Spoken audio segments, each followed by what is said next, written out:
कि चुनाव लड़ते समय उम्मीदवार का आचार शुद्ध होना, विचार शुद्ध होना, जीवन निष्कलंक होना, जीवन में त्याग होना और अपमान करने की शक्ति होना, ये गुण अगर उम्मीदवार में है तो मतदारों को विश्वास आता है ये हमारे लिए कुछ करने वाला है। मैं बार बार बताते गया लेकिन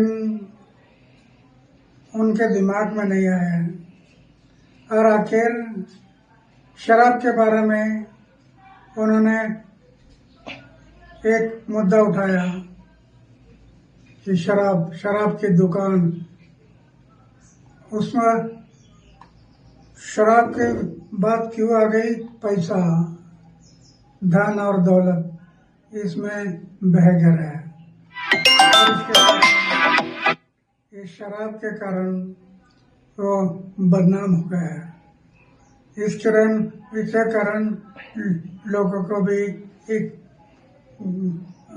मौका मिला कि ये चारित्र के बारे में बोलता है और दूसरे बारे में शराब की बात बता। मैं पहले से बताया है, आचार को शुद्ध रखो, विचार को शुद्ध रखो, वो उनके दिमाग में नहीं रहा और इसके कारण आज वो इलेक्शन में हार गए, कम वोटिंग है। तो क्या अन्ना भ्रष्टाचार जो उनके नेताओं के ऊपर जो भ्रष्टाचार के आरोप लगे थे, तो क्या वो भी इस नाकामी के पीछे जो उनको कम सीट मिली है वो भी वजह रही?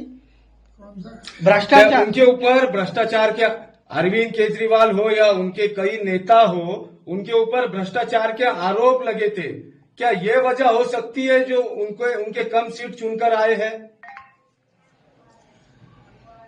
राजनीति में आरोप प्रत्यारोप होते रहते हैं, लेकिन जब आरोप होते हैं तो ये आरोप कैसे गलत है वो जनता को दिखाना जरूरी है कि ये मेरे ऊपर जो आरोप हुआ ये गलत है। ये साबित करना पड़ता है। जो साबित होगा तो कोई नहीं बिगड़ सकता है। वो सच हमेशा सच होता है, झूठा हमेशा झूठ होता है। तो सच के मार्ग से जाना चाहिए। कई बार ऐसा आरोप भी लगा है क्या अन्ना हजारे के वजह से अरविंद केजरीवाल जो है तो दिल्ली पे सत्ता पर अन्ना हजारे के ही वजह से अरविंद केजरीवाल दिल्ली पे सत्ता पर बैठे, उन्हीं के साथ वो अनशन करते थे।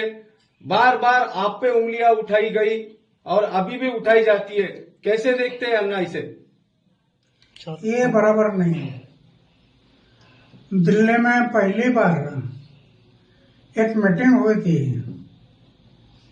और उस मीटिंग में इन्होंने पक्ष और पार्टी निकालने के लिए सोच किया था। मीटिंग इसके लिए थी और जिनको पक्ष और पार्टी में जाना है वो मीटिंग के लिए आ जाओ। मैंने देखा, मैंने तय किया पक्ष और पार्टी में मैं नहीं जाऊंगा, किसी पक्ष और पार्टी में मैं नहीं जाऊंगा। और वो मीटिंग हो गई, मैं पक्ष और पार्टी से दूर रह गया। तब से आज तक दूर रहा। फिर वो पक्ष निकाले, पार्टी निकाला और पार्टी में चले। ये नया पार्टी था, लोगों ने विश्वास किया।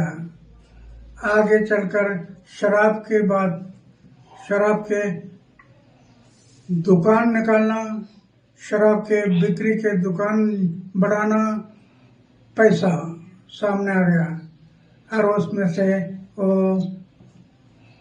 उसका इमेज खत्म हो गया। तो कहीं ना कहीं अरविंद केजरीवाल ने स्वार्थी पना किया, जो राजनीति की वो स्वार्थी की, इसीलिए उनको फटका बैठा है। अरविंद केजरीवाल ने जो जो भ्रष्टाचार के उन पर आरोप लगे, जो उन्होंने स्वार्थ की राजनीति की, इसकी वजह से उनको भटका बैठा। बिल्कुल निष्काम भाव से जो कर्म होता है, निष्काम फल की अपेक्षा ना करते हुए जो आदमी अपना कर्म करता है, ये भगवान की पूजा होती है। निष्काम कर्म यही भगवान की पूजा होती है। पूजा सिर्फ मंदिर में नहीं, तो जनता की सेवा ये भगवान की पूजा है। उनके समझ में नहीं आया और इसके कारण वो गलत रास्ते में गया और डाउन हो गया।